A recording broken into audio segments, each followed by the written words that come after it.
मला लॉला असताना environment law नावाचा एक लॉ होता. मला इतका कंटाळा यायचा त्याचा, कशाला आला आहे लॉमध्ये, त्याचा काय संबंध आहे लॉशी. कारण लॉ बेसिकली गव्हर्न करतं ॲडमिनिस्ट्रेशन, क्राईम, प्रॉपर्टी, या त्या. म्हटले पर्यावरणाला काय होणार आहे. ते मी तुम्हाला 2004-05 किंवा त्यातली गोष्ट सांगतोय, ज्यावेळेस पुणे अगदीच लहान होतं. पुण्याचं ट्रान्सफॉर्मेशन बेसिक झालं हिंजवडी आल्यानंतर, आणि 2010 नंतर ड्रास्टिक ट्रान्सफॉर्मेशन चालू झालं. त्याच्या आधीचं 10 वर्षापूर्वीचं मी सांगतोय. गाडीवरती येत होतो, काय बोलायचं, आपल्याला या विषयाबद्दल काही फार माहिती नाहीये.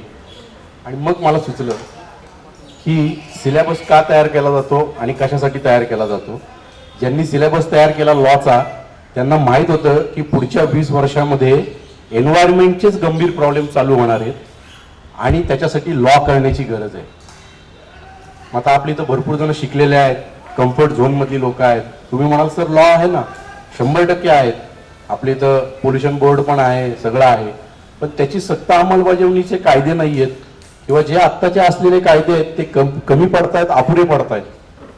आणि मित्रांनो, तुम्हाला मी सांगतो, कायद्यामध्ये एवढी ताकद आहे. तुम्हाला 1-2 उदाहरणं देतो मी कायद्याच्या ताकदीची, आणि तिची जर का अंमलबजावणी चांगली झाली तर, आणि मग ते एन्व्हायरमेंटशी आपण कसं रिलेट करू शकतो ते मी सांगतो.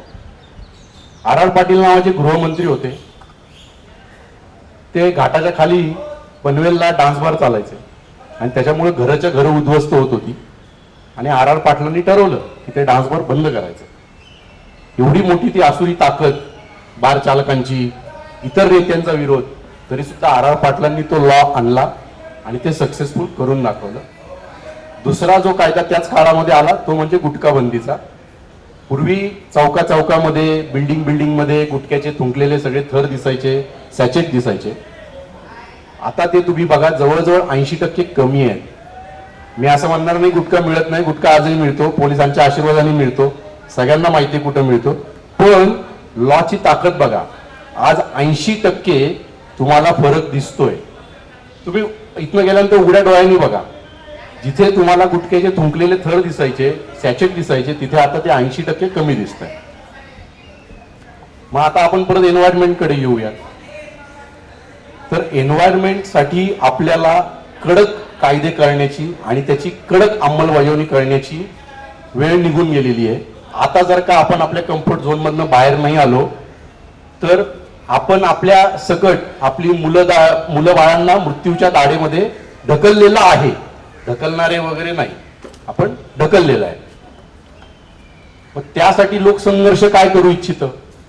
तर माझा टायमिंग संपलाय म्हणून 2च मिनिटं घेतो, कारण मी थोडा प्रोफेशनल आहे, लाज पण वाटते मला. तर पहिलं पाऊल आम्ही उचललं. ते पहिलं पाऊल म्हणजे पुणे शहरातली नाही तर पुणे जिल्ह्यातली वाहन विक्री पहिली बंद करा. म्हणून असं 1000 सह्यांचं पत्र साधारण ऑगस्ट 2023 मध्ये आम्ही पुणे कलेक्टर आणि मुख्यमंत्र्यांना दिलं. आम्हाला माहिती आहे प्रशासन कसं चालतं, आम्ही वकील आहोत, रोज फॉलोअपचीच कामं असतात आमची. पहिला फॉलोअप झाला दिवाळीमध्ये, दुसऱ्या फॉलोअपचं परत 1000 सह्यांचं पत्र गेलं. डिसेंबरमध्ये, जानेवारीमध्ये परत 3ऱ्या सह्यांचं 1000 पत्र गेलं. आणि मग प्रशासनाला कुठंतरी वाटायला लागलं की याच्यामध्ये काहीतरी गंभीरता आहे.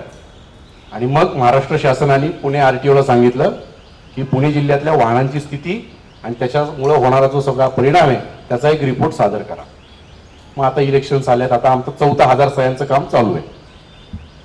येणाऱ्या काळामध्ये आम्ही पुणे कलेक्टरला घेरून ह्या गाड्यांची विक्री बंद करा. तुम्ही म्हणाल एवढंच ड्रास्टिक स्टेजची काय गरज आहे. आपल्या इथे भारतामध्ये जर का ड्रास्टिक पाऊल उचललं तर त्याचा 60-70% परिणाम दिसतो. म्हणजे वाहन विक्री बंद करा म्हटलं तर निर्बंध येतील, निर्बंध आणा म्हटलं तर काहीच येणार नाही. कारण सत्ताधारी असो, विरोधी पक्ष असो, सगळ्यांनी वाटून घेतलेला आहे कोणाला किती टक्के मिळायचे ते. आणि मग हे जे मल्टीनॅशनल कंपन्या येतात त्यांच्यासाठी रेड कार्पेट टाकायचं आणि त्यांच्याकडनं मिळणाऱ्या हप्त्यामधनं स्वतःची घरं आणि पिढ्या कशा चालवायच्या, हा गोरखधंदा गेली 70 वर्ष भारतात चालू आहे. यांना आपल्या एन्व्हायरमेंट बद्दल, आपल्या पोराबाळांबद्दल काही घेणं देणं नाहीये. तर पुढचं एक पुस्तक वाचलं होतं, शुष्क नद्यांचे आक्रोश म्हणून. खूप छान पुस्तक आहे, तुम्हालाही बाजारात मिळेल, आप्पाबळवंत चौकामध्ये. ते जरूर वाचा. की नदीवरती धरणं बांधल्यानंतर त्याचा परिणाम लाखो किलोमीटर पर्यंत होऊ शकतो आणि ती नदी शुष्क होण्यामध्ये होतो आणि मग त्याच्या आजूबाजूच्या जनजीवनावरती त्याचा कसा परिणाम होतो हे पुस्तक मी वाचलेलं आहे आणि मी ते रेकमेंड करतो. तर लोकसंघर्षाला जेव्हा केव्हा संधी मिळेल सत्तेमध्ये यायची, त्यावेळेस सत्ता आमदार खासदार नाही, फक्त तुम्ही म्हणाल सर आमदार झाला खासदार झाला तुमचा लॉ इम्प्लिमेंट करा. लॉ इम्प्लिमेंट करण्यासाठी सत्ता लागते, मेजॉरिटी लागते.